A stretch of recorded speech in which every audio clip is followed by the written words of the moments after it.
नमस्कार दोस्तों, सक्सेमिस्टा classes channel पर मैं राघव दीक्षित आपका बहुत बहुत स्वागत करता हूं। दोस्तों, आपके आरआरबी ग्रुप डी के एग्जाम्स आने वाले हैं। उन्हीं एग्जाम्स को ध्यान में रखते हुए दोस्तों मैं आपको मैथमेटिक्स के प्रैक्टिस सेट को लगातार सॉल्व करा रहा हूं। अगर दोस्तों आप चैनल पर पहली बार विजिट कर रहे हैं तो अभी सक्सेमिस्टा क्लासेस को सब्सक्राइब कर लीजिए और साथ ही साथ बेल आइकन को प्रेस कर लीजिए, जिससे आगामी वीडियो के नोटिफिकेशन आप तक आसानी से पहुंच सकें। और दोस्तों, अगर आपने प्रीवियस वीडियोस नहीं देखी हैं तो डिस्क्रिप्शन बॉक्स में हमने लिंक दिया हुआ है, वहां जाकर आप इजीली पूरी प्लेलिस्ट देख सकते हैं। आइए दोस्तों, बिना टाइम वेस्ट किए स्टार्ट करते हैं आज का सेशन। पहला क्वेश्चन दोस्तों आपसे पूछा गया, यदि किसी सम बहुभुज का प्रत्येक अंतः कोण 160 डिग्री है तो उसमें भुजाओं की संख्या क्या होगी। दोस्तों, अंतः कोण की वैल्यू जो होती है वो किसके बराबर होती है? भुजाओं की संख्या n माइनस 2 गुणा 180 बटे n ये होती है। अंतः कोण की माप आपको दिया है 160, n की वैल्यू आपको निकालनी है। आप इजिली इसे हल कर लेंगे। तो n का गुणा इधर करेंगे 160, n बराबर 180 n माइनस 360।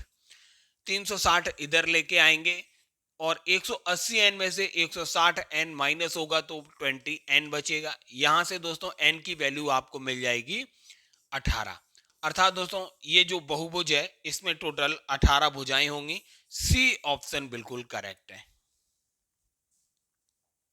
दोस्तों, आपसे अगला प्रश्न हाइट एंड डिस्टेंस से पूछा गया। सूर्य का उन्नयन कोण 60 डिग्री से घटकर 30 डिग्री होने पर छाया की लंबाई 40 अंडर रूट 3 मीटर की वृद्धि होती है, तो मीनार की हाइट बतानी थी। दोस्तों, हमने सबसे पहले ये मीनार है हमने मान ली, जिसकी हाइट h है। सबसे पहले एंगल दिया हुआ था 60 डिग्री है, फिर एंगल घट गया दोस्तों 30 डिग्री हो गया। तो ये डिस्टेंस आपको 40 अंडर रूट 3 दी हुई है।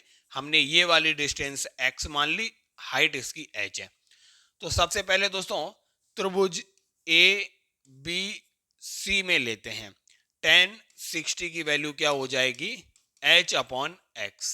यहां से x बराबर हमें मिल जाएगा h अपॉन tan 60 की वैल्यू होती है अंडर रूट 3। अब दोस्तों हम त्रिभुज बी सी डी में लेते हैं। तो tan 30 बराबर क्या हो जाएगा? tan 30 बराबर h upon 40 under root 3 plus x. tan 30 की वैल्यू 1 अपॉन अंडर रूट 3 हो जाएगी। h upon 40 under root 3 plus x cross multiply कर लेते हैं तो 40 अंडर रूट 3 प्लस एक्स बराबर हो जाएगा अंडर रूट 3 h। अब दोस्तों हम यहां क्या कर लेते हैं, x की वैल्यू यहां से रख देते हैं h अपॉन अंडर रूट 3 इस समीकरण में। तो 40 under root 3 plus h upon under root 3 बराबर अंडर रूट 3 h हो जाएगा। अब दोस्तों h वाला टर्म एक साइड ले लेते हैं तो ये 40 अंडर रूट 3 बराबर हो जाएगा, h कॉमन आएगा तो हो जाएगा under root 3 minus 1 upon under root 3।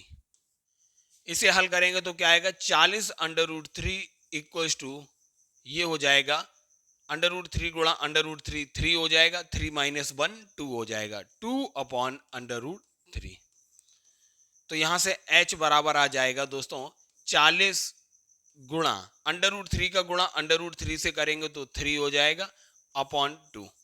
2 से 40 दोस्तों 20 बार जाएगा, 20 तियां 60 हो जाएगा, 60 मीटर। इस तरीके से दोस्तों हाइट निकल के आ गई 60 मीटर। इसका तीसरा ऑप्शन सी बिल्कुल करेक्ट होगा। दोस्तों आपको सरल करना था, यह समीकरण दिया हुआ था। 6 का अंदर मल्टीप्लाई करेंगे तो 6x³ minus 12x² plus 18x। यहां माइनस को अंदर एंट्री कराएंगे तो -x³ माइनस 2x प्लस का 3। यहां देखिए 6x³ प्लस का यहां माइनस का है तो 5x³ हो जाएगा। यहां x² है और यहां x² का टर्म नहीं है।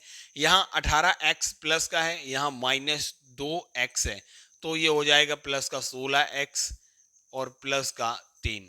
तो ये आएगा समीकरण सरल करने पे। तो देखिए कहां आ रहा है 5x³ माइनस 12x²। अर्थात दोस्तों इसका पहला ही ऑप्शन बिल्कुल करेक्ट होगा। दोस्तों अगला प्रश्न आपसे इस श्रृंखला से पूछा गया, आपको प्रश्नवाचक चिन्ह की जगह बताना था क्या आएगा। अगर दोस्तों आप देखेंगे श्रृंखला कैसे आगे बढ़ रही है, 4 गुणा 1 प्लस 1 करेंगे तो आपको अगला नंबर 5 मिल रहा है। अब 5 में गुणा 2 करेंगे प्लस 2 करेंगे तो आपको 12 अगला नंबर मिल रहा है। अब 12 में गुणा 3 करेंगे और प्लस 3 करेंगे तो ये 39 मिल रहा है, अगला नंबर मिल रहा है। अब 39 में दोस्तों गुणा 4 करेंगे प्लस 4 करेंगे तो ये नंबर आपको 160 अर्थात अगला नंबर मिलेगा। अब 160 में गुणा अगर 5 का करेंगे प्लस 5 करेंगे तो ये 805 आएगा। यहां पर क्वेश्चन मार्क की जगह 805 हो जाएगा। अर्थात दोस्तों इसका तीसरा ऑप्शन सी बिल्कुल करेक्ट हो जाएगा। अगला प्रश्न दोस्तों आपसे पूछा गया, मोहित का मासिक वेतन जो है वो 15,000 रुपए है। वह 5,000 घर पर और 2,000 बिलों पर खर्च करता है। तो एक वर्ष में उसकी कुल बचत क्या होगी यदि जन्मदिन वाले महीने की बचत खर्च कर दी जाए। तो दोस्तों सबसे पहले देखिए 15,000 रुपए महीने कमा रहा है वह, तो माइनस कर दीजिए जितने खर्च कर रहा है 5,000 प्लस 2,000 अर्थात 7,000 रुपए खर्च कर दे रहा है, तो 8,000 रुपए बच रहे हैं उसके। अब दोस्तों यहाँ कह रहा है कि एक महीना ऐसा था जो उसका जन्मदिन वाला महीना था, उसमें उसने पूरा सैलरी खर्च कर दिया, तो केवल 11 महीने की बचत निकल के आएगी। तो 11 से गुणा कर दीजिए, 11 अट्ठे 88,000 रुपए जो है पूरे वर्ष का उसका बचत हो जाएगा।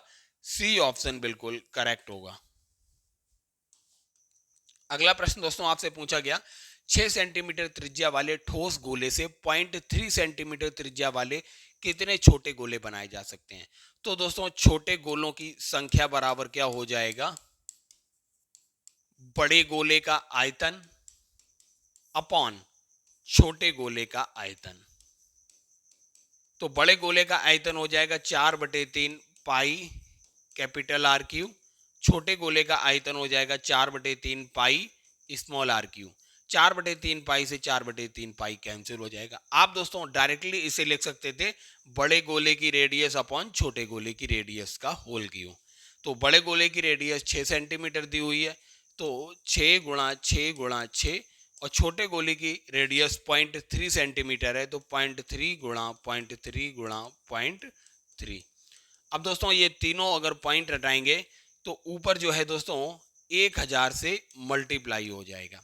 अब इनको कट कर लीजिए, 3 दूनी 6, 3 दूनी 6, 3 दूनी 6, 2 दूनी 4 दूनी 8, 8 का गुणा अगर दोस्तों 1,000 से करेंगे तो 8,000 आएगा।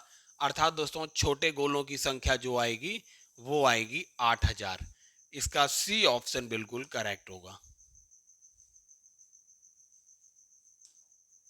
अगला प्रश्न आपसे पूछा गया, 12.5% वार्षिक साधारण ब्याज की दर से निवेशित राशि पर 2 वर्ष के बाद मिश्र धन 8,250 है, तो साधारण ब्याज कितना होगा।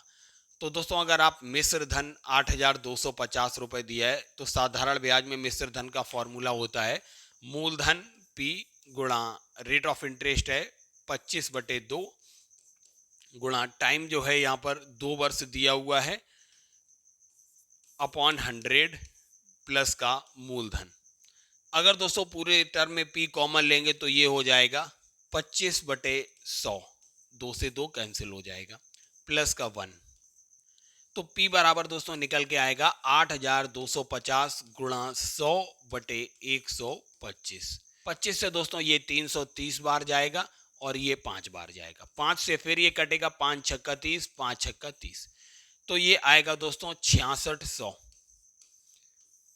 मूलधन की वैल्यू आई 6600 रुपए। अब आपको निकालना क्या था, साधारण ब्याज। तो साधारण ब्याज कितना हो जाएगा दोस्तों, 8,250 में से मूलधन को माइनस कर दीजिए 6600, तो आपको मिल जाएगा ब्याज 1,650 रुपए जो था ब्याज आएगा। सी ऑप्शन बिल्कुल करेक्ट हो जाएगा। अगला प्रश्न आपसे HCF से पूछा गया, 108 और 144 का HCF क्या होगा।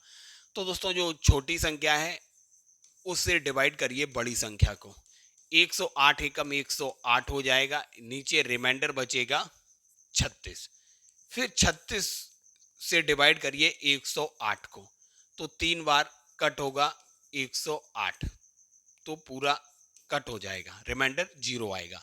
तो ये जो संख्या आएगी यही होगा इन दोनों का HCF, अर्थात सी ऑप्शन बिल्कुल करेक्ट होगा 36। अगला प्रश्न दोस्तों आपसे घातांक से संबंधित है।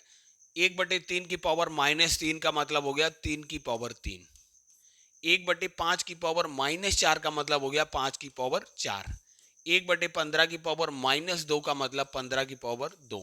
तो आप इसे आसानी से हल करेंगे, ये हो जाएगा 27, ये हो जाएगा 625, ये हो जाएगा 225। आप जब इनको ऐड करेंगे तो आपको मिलेगा 877। इसका मतलब दोस्तों सी ऑप्शन बिल्कुल करेक्ट हो जाएगा। अगला प्रश्न आपसे पूछा गया, पिता पुत्री की वर्तमान आयु का योग 80 वर्ष है। 8 वर्ष पहले पिता की आयु पुत्री की आयु की 7 गुनी थी, तो अब से 8 वर्ष बाद पुत्री की आयु कितनी होगी? दोस्तों पिता की वर्तमान आयु हमने मानी x और पुत्री की वर्तमान आयु हमने y मान ली। इनका योग दिया हुआ है 80 वर्ष। 8 वर्ष पहले, इसका मतलब x -8 हो जाएगा और y -8 हो जाएगा।